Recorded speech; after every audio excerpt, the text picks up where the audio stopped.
Hey everyone, thanks for tuning in. If you're new here, consider subscribing.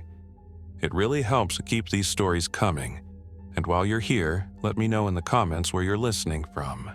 Now, sit back, relax, and let's get into the story.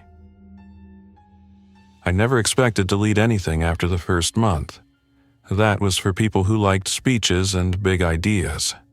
I liked lists, tools, and maps. But on October 14th, 2025, 30 days after the first emergency broadcasts, I stood in the supply garage of our shelter with 4 people looking at me for decisions. The whiteboard behind me had our route to Fort Indiantown Gap traced in dry erase marker, the Pennsylvania Army National Guard installation northwest of Annville, just off Interstate 81. People in the shelter called it the Gap, as if that made it friendlier. To me, it was a checklist: fuel, rations, medical supplies, batteries, and anything we could carry for the community center that had become our base in Harrisburg's uptown neighborhood. We had 2 vehicles ready: a Ford F-250 with a long bed, a steel grill guard, and a winch that still worked. Behind it, a white 14-foot box truck with Capital Party Rentals ghosted on the doors. Both ran on gasoline. Diesel would have given us more flexibility, but the only running diesel truck we had needed a head gasket, and we were out of sealant. Our radios were family radio service handhelds with lithium packs marked and rotated every night. We had a small ham set back at the community center, but we were keeping transmissions short. No need to broadcast our block to strangers. My team was simple. Reese, who used to be a mechanic in the Pennsylvania Guard and knew enough about the Gap to be useful without giving me a guided tour. Tasha, an emergency nurse who had treated everything from broken wrists to dehydration in the last 4 weeks without sleep to match. Malik, a former truck driver who could reverse a trailer into a narrow alley without tapping the bumper. And Hannah, a high school chemistry teacher who had become our quartermaster because she cared about labels and order more than anybody else. I carried a 9mm pistol that rode in a chest holster so I could move with both hands free. Reese had a pump-action shotgun for close quarters. Malik carried a civilian carbine he kept cleaned and ready. Tasha had a compact 9mm in her pack. Hannah carried no firearm but had a pry bar, a flashlight with extra batteries, and a first aid kit organized with color-coded pouches. We were not a militia. We were people who still wanted to go home alive. At 7:10 a.m., we pulled out. The air had the sharp edge of mid-October. The city seemed short of voices. Storefront glass that had not already been broken reflected empty lanes. Leaves had gathered around the wheels of cars left at odd angles. We crossed the Walnut Street Bridge and rolled along Front Street, taking it north to the river's bend. Malik led in the Ford. I drove the box truck. Reese rode shotgun with Malik, map folded in his lap. Tasha and Hannah were with me, inventory lists on clipboards. The rumor about the Gap had arrived on a handwritten note pinned to our notice board 3 days earlier. Fort Indiantown Gap fuel point stocked. MREs and dining facility, barracks empty, use west gate. It was unsigned in neat block letters. Most rumors were the kind that turned out to be bait for trouble. But Reese told me the base had a petroleum, oil, and lubricants point on the west side near the motor pools, plus bulk storage tanks for ground vehicles, and a dining facility that could have dry goods if it had not been stripped. He had trained there 4 summers in a row. If someone had left tanks and warehouses behind even partially, it could carry our block through the start of winter. We were down to 8 working camp stoves and rationed batteries. Everyone was tired of watered-down soup. We took Interstate 81 north. The highway was a museum of empty. A tractor-trailer sat jackknifed in the left lane with hazard triangles still up behind it. Another lay against the guardrail and had spilled boxes of paper towels that had burst open and scattered like drifts. We passed at 45 miles per hour and kept distance. Every half mile, Reese called out a marker and we confirmed positions. The handheld radios stayed quiet except for those short checks, and I watched the overpasses because people like to wait above the road. We saw deer standing in the middle of the southbound lanes. It looked thin. We took exit 85 for the base. Reese told us to follow Fisher Avenue, then turn toward the cantonment area. The sign that once read, "Welcome to Fort Indiantown Gap," had been spray-painted with a diagonal stripe. The guardhouse at the west gate stood open. The arm drop bar was broken and dragged a scuff across the pavement. The only movement was the flag on the pole beside the guardhouse, folded around itself and hanging halfway up. Reese looked at the motors set into the gate's base and said nothing. We drove in slow, windows cracked just enough to hear. Inside the fence, the roads widened into a grid of low buildings with simple numbers. Barracks ran in long gray blocks with external stairwells. Dining facility, supply warehouse, motor pool with chain-link fence and open bays. Light poles stood tall but dark. Signs were intact. The place wasn't smashed the way we had seen some places in the city. It looked abandoned carefully, the way people leave before a storm. A pair of boots lay on the sidewalk near the dining hall. The laces were tied together. We pulled the truck noses into the shadow of a supply warehouse and shut off the engines. I set the handbrake and listened. What we heard first was wind between the buildings, then the sound of a loose metal sign clinking against its brackets, and then, from somewhere down the row of barracks, a soft shuffling. It came and went like someone turning in sleep. We had all heard that sound by now. The first time I heard it a month ago, I had tried to pretend it was my imagination. I did not pretend anymore. "Same plan," I said.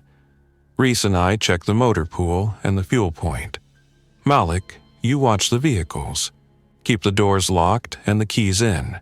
Hannah, you and Tasha sweep the dining facility. We do not split further than that. 10-minute calls on the radio. We keep our voices low. We take only what we can carry to the trucks in 2 trips. If we need a third, we decide that together." Hannah repeated back the plan like she always did, because hearing it again kept us honest. We clipped radios to our shoulders. Reese racked the shotgun quietly. We stepped into a base that had been built for order and was now whatever remained after the last formation dismissed itself. The motor pool fence was unlocked. The chain hung loose, and the padlock lay on the asphalt as if someone had dropped it and thought that was enough. Inside, vehicles stood in rows. Light-medium tactical vehicles, Humvee-style trucks, trailers without tow rigs, a couple of ambulances with their doors shut. Most were the matte green people recognized from television. The fuel caps were secured. Reese checked a couple of batteries with a tester he carried, more out of habit than hope. He told me the batteries were still showing voltage, but that didn't mean much without checking cables and fuel. We were not here to drive out with military trucks. We were here for fuel to get us through the month and food to keep people steady. Past the motor pool, we found the fuel point. It was a concrete pad with 2 bulk tanks behind a chain-link barrier. A small shed sat beside the pad with a roll-up door.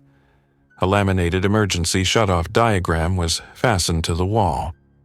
Reese checked the valves gently and told me the tanks were likely not empty. He pointed at the gauge face and tapped. The needle settled at just under a quarter. The other tank showed a little more. If there was gas, we could move it to our own cans.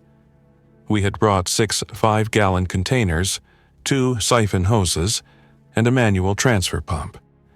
We would not be able to haul enough to run heaters every night or power the block like nothing had changed, but it would buy time, and time was more valuable than anything else we could lift. "Check the shed," I said. Inside the roll-up was a bench, a metal cabinet, and a clipboard hanging from a hook. The last entry on the clipboard was September 20th. It listed a delivery that never arrived. On the bench sat 2 fuel filters in plastic wrap and a box of nitrile gloves.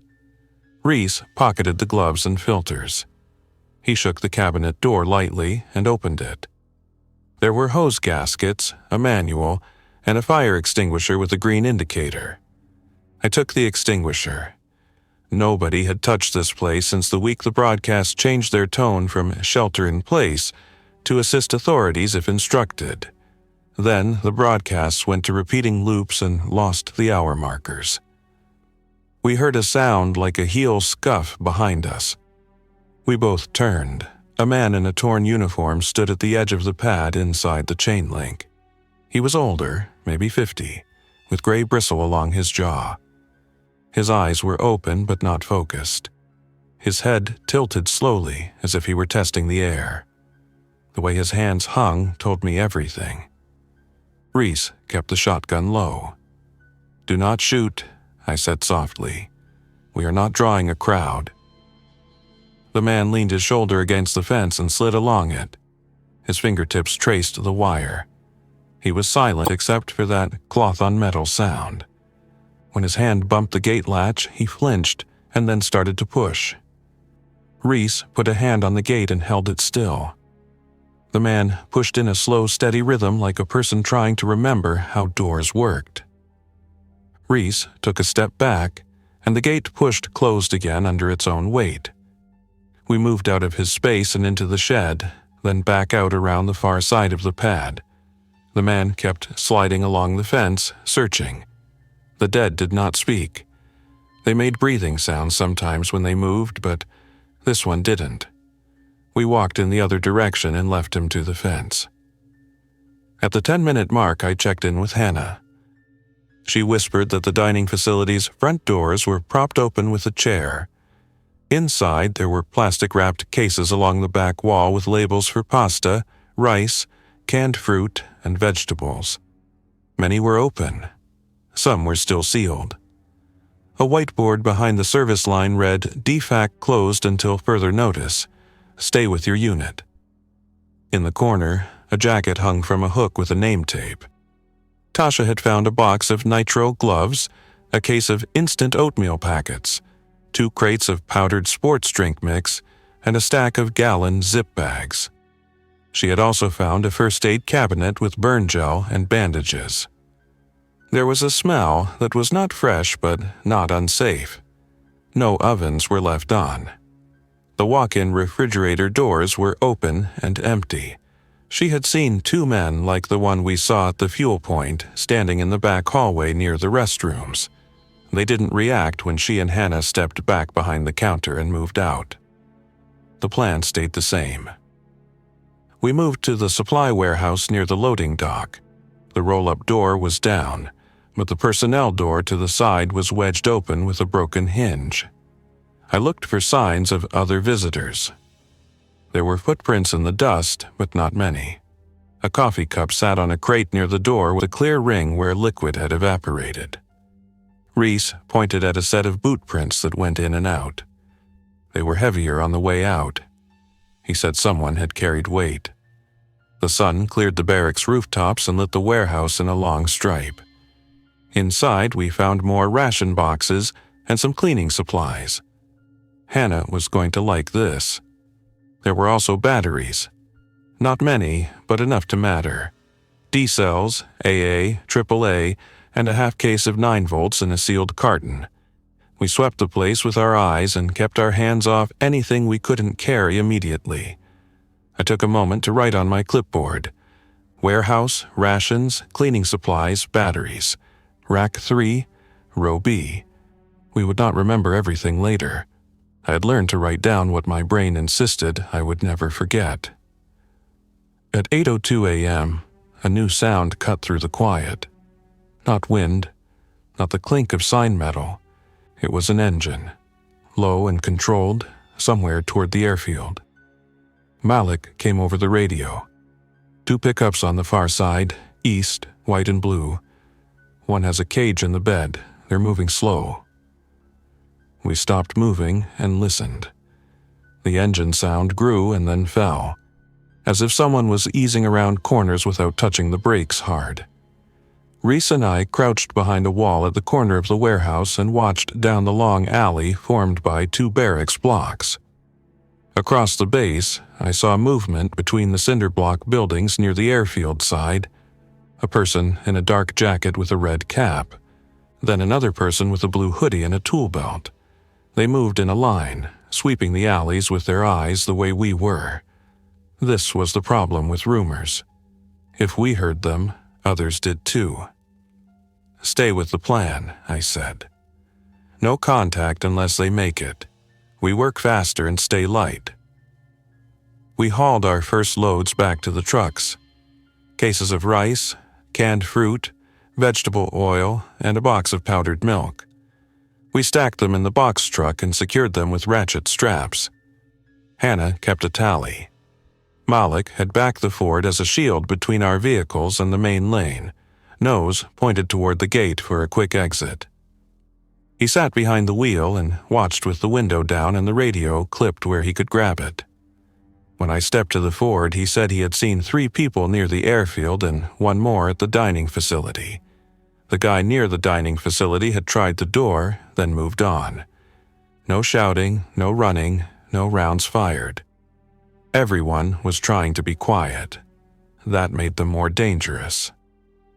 We went back for a second load, batteries and cleaning supplies, and that was when we found the first clear sign of a last stand. In the hallway behind the supply racks was a bulletin board with unit notices and training schedules. Underneath the thumbtacks lay a stack of laminated ground guides and a printed memo dated September 18th. It read, "All units consolidate on cantonment area. Maintain accountability. Await movement instructions." Below it, in marker, someone had scrawled, "If you can read this and you are late, go to the armory, then to the airfield." On the floor under the board were 2 spent casings from a pistol and a scuff against the baseboard where something had hit hard. No obvious damage beyond that. I saw the shape my mind always made when it tried to reconstruct events. A group in a hurry, orders changing, someone firing 2 shots for a reason nobody wrote down. The details did not change what we had to do. Tasha and Hannah checked in. They had found a pallet jack near the dining facility and were using it to move 4 cases at a time to the truck. They weren't going deeper into the building. They said the 2 quiet men near the restrooms had moved into the hall and then stopped in the doorway like they had no plan after that. Every time I heard that part, people standing as if waiting for instructions that never came, I felt something in my throat. I pushed it down because feelings were for when we got home. At 8:18 a.m., voices carried across the central square between the barracks. Not shouts, but direct speech in that clipped way groups use when they have done this before. Reese and I stayed behind the corner. A man in a red cap and heavy jacket walked across the open square with a second man covering him from the flank. I could not hear the words, only the rhythm. They were mapping the place with their eyes. The man with the red cap wore hearing protection around his neck and had a tool bag slung over one shoulder. The other had a carbine on a sling and kept it hugged close.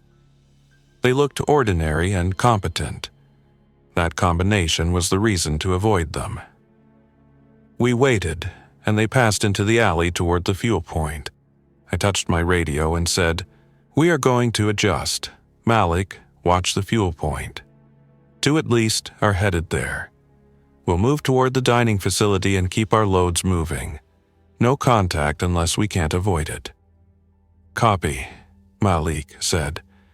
"The white pickup is now near the airfield seats. The blue is near the far motor pool. They're staying separated."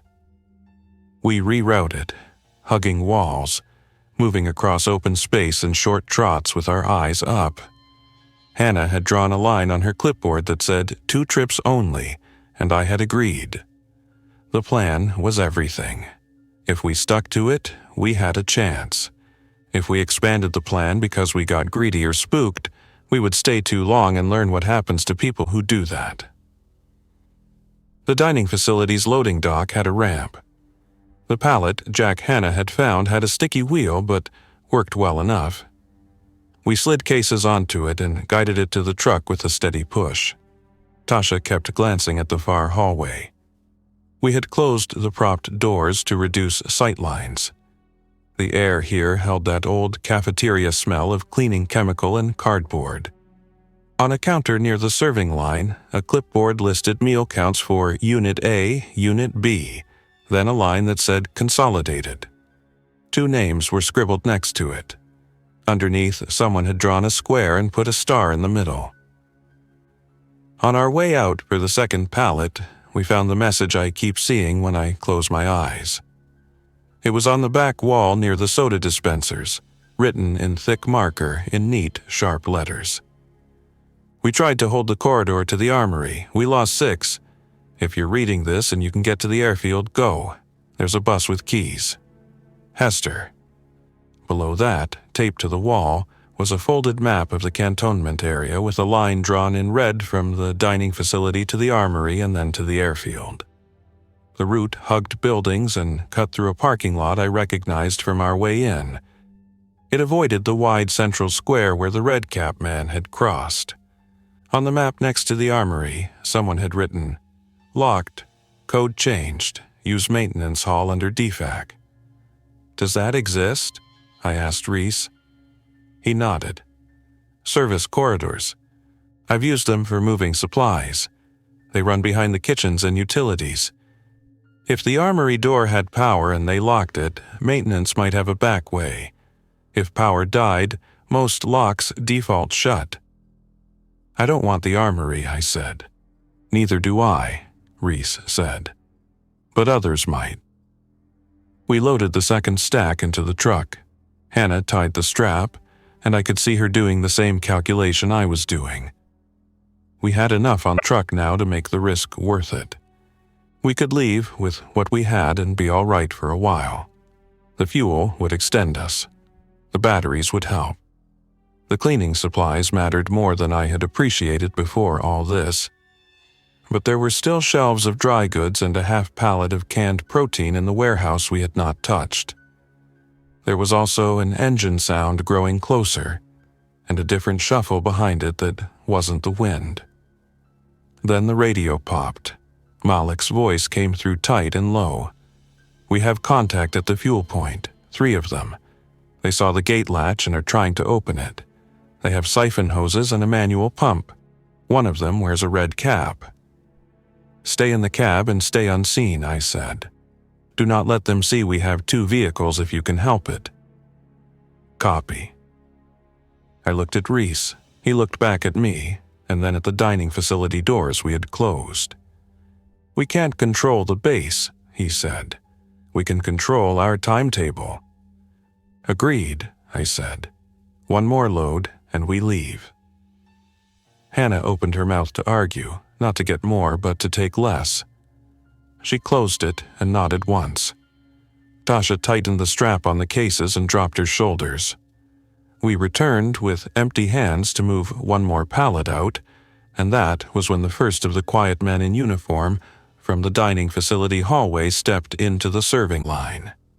He turned his head slowly as if following a sound only he could hear. Tasha gently set the pallet jack handle down. The man wore a name tape that read Maze. His hair was close-cropped. His sleeves were rolled. He was unarmed. He made no sound. When Tasha took a step back, he took 1 step forward and then stopped again, as if waiting for a cue. We turned away and moved through the back doors to the loading dock. Outside, across the open square, the red cap man and his partner were at the fuel point fence. One of them had a pry bar. The other held a short tool with a flat end. They worked the latch carefully. A third person with a long ponytail stood back and kept watch. The quiet man we had seen first at the fence was now pressing his palm against the gate like it was a window. The red cap man looked directly past him at the tanks. He said something to the person with the ponytail. She shook her head. He said something again, and then she turned and scanned the alley. Reese tugged my sleeve and pointed to the right. Another group of 3 moved along the alley near the armory. They wore backpacks and had the same controlled body language. One held a rifle, another a shotgun, and the third had a pry bar like the ones at the fuel point. They kept a shade and tested door handles. They were not the same group, they were part of the same plan. Malik said into the radio, "Blue pickup circling toward your side. White pickup staying near the airfield. I can't see the drivers from here." "We have what we need," I said. "We're leaving." We set the last load as fast as we could. In the hurry, 3 cans of green beans slid against each other and made a clacking sound that seemed as loud as a dropped toolbox. The man with the ponytail flinched and turned her head. Reese whispered, "Go," and we went. At the trucks, we staged a short conversation at full speed. Malik stayed in the Ford and rolled forward 3 feet to angle out. I climbed into the box truck, checked mirrors, and watched Reese stand in the alley, where he could see both the fuel point and the dining facility corner. Hannah slammed the box door, yanked the strap to double-check the latch, and got in next to me. Tasha moved to the Ford with Malik. Our engines turned over, a clean mechanical sound in a base that had forgotten what that meant. We rolled out slow first, then turned toward the gate in a way that did not advertise panic but made our point. The group at the fuel point had the gate open now. The quiet man in uniform stood inside the fence, one hand on the chain link as if nervous about stepping free of it. The red-cap man watched us longer than I liked, as if memorizing our faces. He did not raise a weapon. He did raise his voice, and I could tell by his expression that he had an opinion about who got to take what and how that should work. I did not care about his opinion. He was not in charge of us. When he took one step as if to speak, Reese called out in a calm, even voice that carried anyway, "We are leaving." The man's expression tightened. Then he held up a hand to the person with the ponytail, and they returned to the tanks. We passed the armory on the way to the gate. Its door was closed. A maintenance hatch nearby lay open an inch and had scuff marks. That told me enough. We did not slow down. I called back to Malik. "Stay on my bumper. We're not stopping at the guardhouse." We crossed the threshold of the west gate and the drop bar scraped the side of the Ford's bumper. Malik cursed once under his breath and kept moving. Outside the fence, the road bent to the right. Ahead of us, at the T-junction, a blue pickup rolled into the intersection and stopped. Another pickup pulled behind it, leaving a gap just big enough for us to pass if we took the shoulder and hugged the ditch. The blue truck's driver leaned out and looked back at the passenger in the second truck. He did not look at us. He should have. I put the box truck into first and squeezed the wheel. "Malik, I'm committing to the right shoulder," I said. And then I did it. The box truck cleared the ditch by inches. Gravel clacked against the wheel wells. The Ford followed, riding the shoulder with one tire kissing the grass. The gap between the 2 pickups felt like a test. If it was, we passed. Nobody moved to block fully, not when 2 running vehicles were taking them seriously.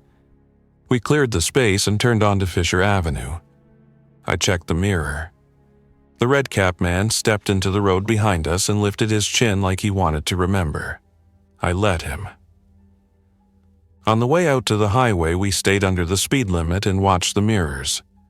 No one followed. We took the on-ramp to 81 South and merged into a lane that had belonged to commuters a month ago. I only let out the breath I was holding when the base's tree line slid behind us. Then I heard Tasha's voice on the radio. It was calm, but there was a tremor under it. "We have company," she said. "Left side, not the trucks, on foot." I glanced left. A single figure walked along the embankment in the grass. He wore a uniform and moved with that same uneven pace. He had made it through the fence or had never been inside to begin with. He looked over the guardrail at our convoy and turned to follow the motion like a person tracking a bird. We drove on, leaving him to the interstate he no longer recognized. Back at the community center, everyone who could walk and lift met us at the roll-up door. We had a protocol for unloading. Cases in, batteries to the charging cart, cleaning supplies to the closet, fuel to the locked cage, and back brief in the office. People did not crowd and did not ask for items while the trucks were still being opened. This took us 2 weeks to learn the hard way in the early days when panic made orderly people forget what they knew. Now, the rules were our lives.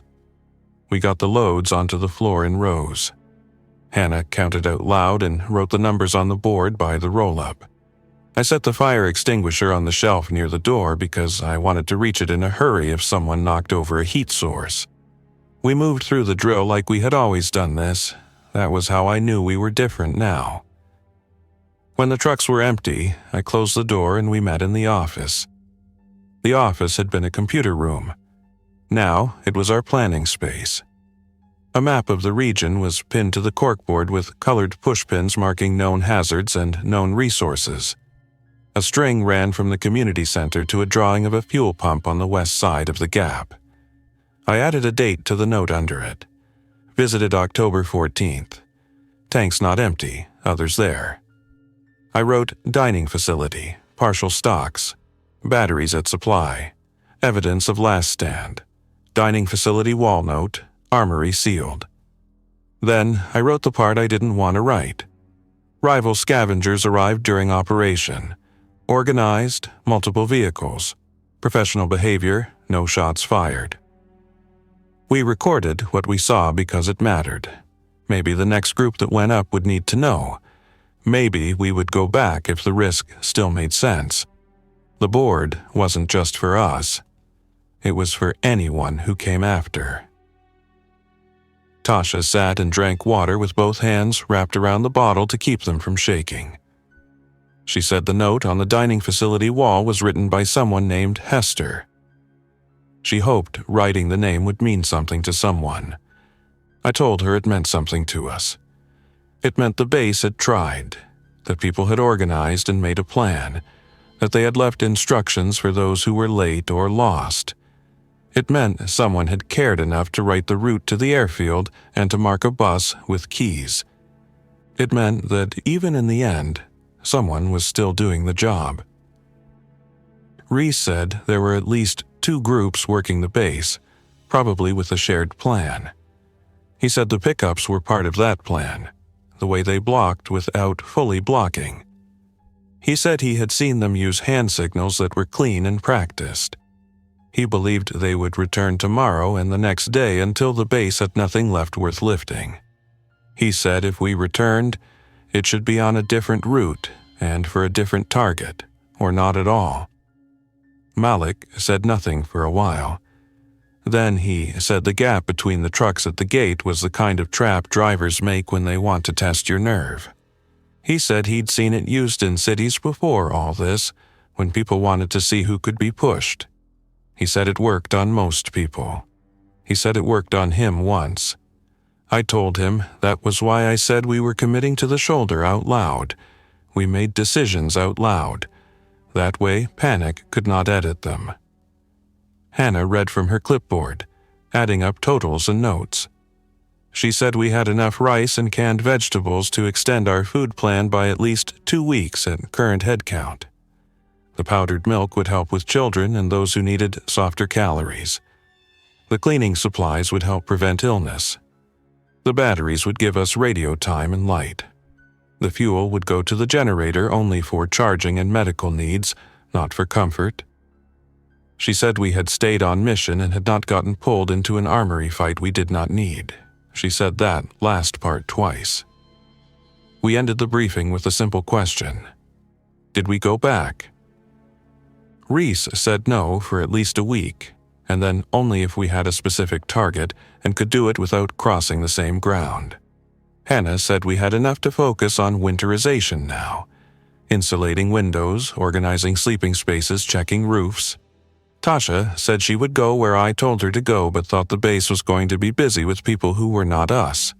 Malik said he'd drive any route we picked, but if we went back, we shouldn't drive in together next time. Come in staggered. Watch the fuel first, then the warehouse, then decide. I wrote all of it down. Then I wrote in the corner of the page, smaller, "Remember the man at the chain link. He was not the enemy." By late morning, we had everything stowed and labeled. The kids in the shelter helped carry cases, quieter than usual. They had learned that noise traveled and that it brought the wrong kind of visitors. After lunch, rice and vegetables with a little oil, we rotated the radios to charging and checked the watch schedule. The heaters stayed off until sundown. We taped plastic sheeting over the big windows in the gym to trap warmth. We fixed a leak in the roof where a branch had punched through the night of the first storm. Every small fix felt like a stand. In the mid-afternoon, I took the clipboard and went up to the roof with Reese. We kept a small post up there, 2 chairs, binoculars, and a wind-up radio we checked on the hour. The radio still caught the emergency broadcast on loop, but the timestamp no longer matched the day. It told people to follow instructions from authorities and not to approach checkpoints without identification. We listened anyway because voices made the building feel less alone. Reese asked if I was going to put the note from the dining facility on the board. I said yes. We had started a line at the bottom for messages we found in writing at places we visited. Some were simple. No water past this point. Others were pleading notes left for families who might come later. We did not read those out loud. We indexed them and left them for the people they were meant for. Hester's note was different. It was a status update from a person who had held a hallway and then made a decision. It belonged with our roots and the basics. That night, the wind dropped and the building creaked softly as it cooled. I sat in the office with the door cracked and ran through the numbers one more time. I imagined what the gap would look like tomorrow. The rival groups would finish what we started. They would strip the racks and drains and probably cut into anything that looked sealed. They would search the armory and the maintenance hall. They would find whatever Hester had meant them to find. They would bring more vehicles. At some point, their care would fade and they would break what they did not need. That was inevitable. People built to a plan in peacetime. In collapse, people's plans were shorter and louder. I thought about the quiet men who stood with their hands open as if waiting for a safety brief. They had lived on schedules and checklists. They had eaten in that dining hall and listened to briefings in those barracks. They had trained on those roads and run those routes until muscle memory could find the armory in the dark. Then muscle memory had been the only thing moving. I did not want to romanticize it. There were no metaphors that helped. There were facts. The base had been a symbol of order.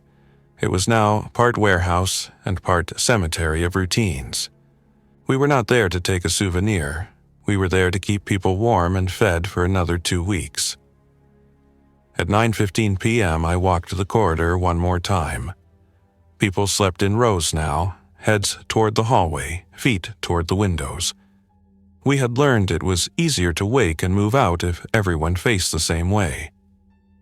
The watch sat by the door with a radio set to low and a flashlight pointed at the floor. On the wall near the entrance, I taped up a clean-copied version of Hester's note with a small header. Fort Indiantown Gap, Dining Facility, October 14th. I wrote underneath in simple print, "We saw no bodies, only signs. Fuel tanks not empty, others present. Plan accordingly." 3 days later, we got a visitor. He arrived at 10:30 a.m., walking in a straight line down the center of the block with his hands out and his head tilted so we could see his face. He wore a heavy jacket and a red cap. He stopped 10 feet from the roll-up door and said he wanted to trade. He called himself Holt. He had a voice that belonged to someone used to making decisions. He said he and his people had been at the Gap 2 days after us. He said they had found the bus at the airfield with the keys in it like the note said. He said they did not take the bus because it could be seen from too far away. He said they collected what was left in the dining facility in the supply warehouse and had rigged a transfer from the tanks. He said they had seen us leave and had not followed because there was no smart reason to do that. He set an ammo can on the ground and stepped back. Inside were 6 alkaline battery packs, a sealed set of water filters for camping bottles, and 2 new fuel filters. He wanted canned vegetables and rice. He had more fuel filter elements for trade later, he said, and a carburetor kit for a small generator if we needed it. Reese watched from the corner and did not say anything. Malik stood 3 steps behind me with his hands in his pockets and his eyes open. I asked Holt how many people he had. He said enough. I asked where they were set up. He said farther north, out of our way. I asked if he had run into uniformed men on the base. He said yes, and he said he did not hurt them and did not let his people hurt them. He said they closed doors and did not get curious about basements with no light. He said his people were not stupid. He said the line on the map to the armory worked, but that the maintenance hatch was tight, and that if we were thinking about trying it, we should not, because it was a waste of time for what was left there. He said there were training rifles in racks and not much else. We traded. He took rice and vegetables and left with no more information than we had to give. Before he walked away, he looked at the whiteboard behind me and pointed to the note we had taped up from Hester. He said, "I knew a staff sergeant named Hester." He did not smile. He wrote like that. If it's the same one, I hope he got out. Then he put his cap on more firmly and walked down the street without looking back. After he left, Hannah said she didn't like that he knew what our board looked like. I told her I didn't either. We moved the board deeper into the office and covered the window with paper. We started writing routes in shorthand only we would remember. We adjusted. That was the job now. Over the next week, word came in from 2 other groups who had tried the gap. One said they saw Holt's people, that they had a signal system with whistles and that they used them only when moving across the open square. Another said the airfield had a plane pushed sideways toward the taxiway, as if someone had tried to block the view from the road. That told me Holt had learned the same thing we had. Visibility was risk. We added 2 new notes under the gap on our board. Whistles near square and taxiway obstruction, October 17th. We never went back, not to the gap. There were other sites nearer to us that we had to make work. A distribution warehouse off Cameron Street with a broken loading dock door. A school cafeteria with canned goods that had been missed by looters who only took what they could see. A small clinic with unopened boxes of saline and tubing. Each place had its own risks. Each required a plan, a route, a radio schedule, and a clear line of departure that nobody argued with once we set it. But the gap stayed with me. When I closed my eyes, I saw the way the base felt. The quiet between buildings.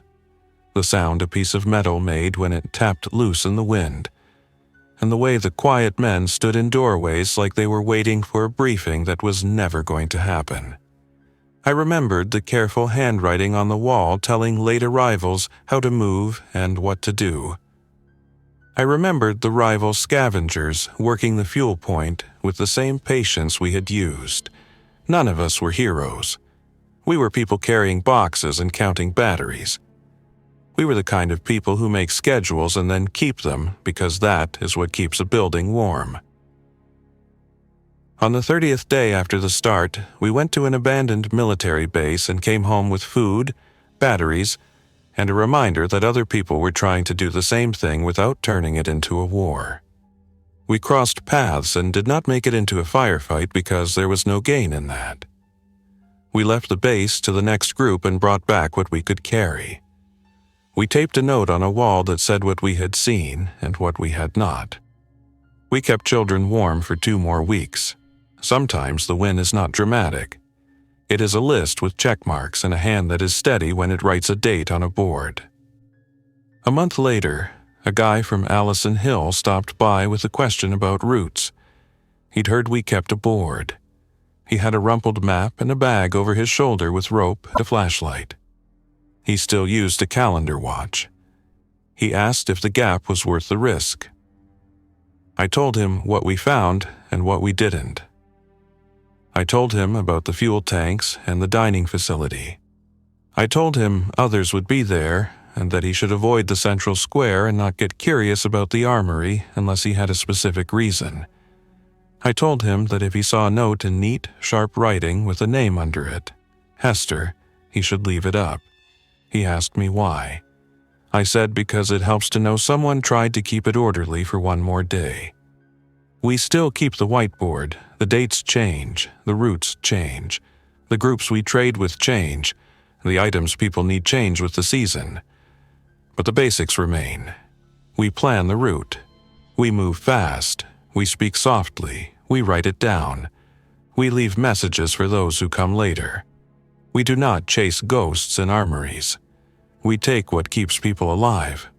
And when someone in a red cap arrives at our door and wants to swap batteries for rice, we keep the exchange brief, fair, and on the curb.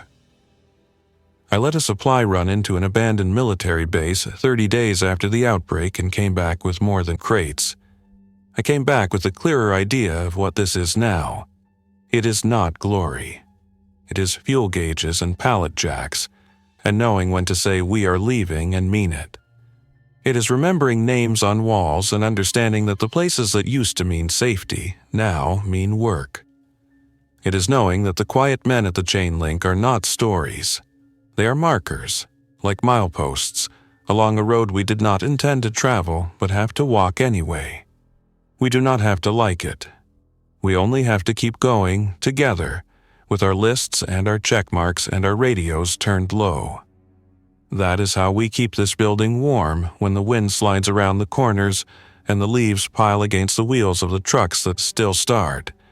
That is how we make it through a month and then another. That is how we leave the base behind and still carry what it taught us. Thanks for listening. If you enjoyed this story, don't forget to like and subscribe.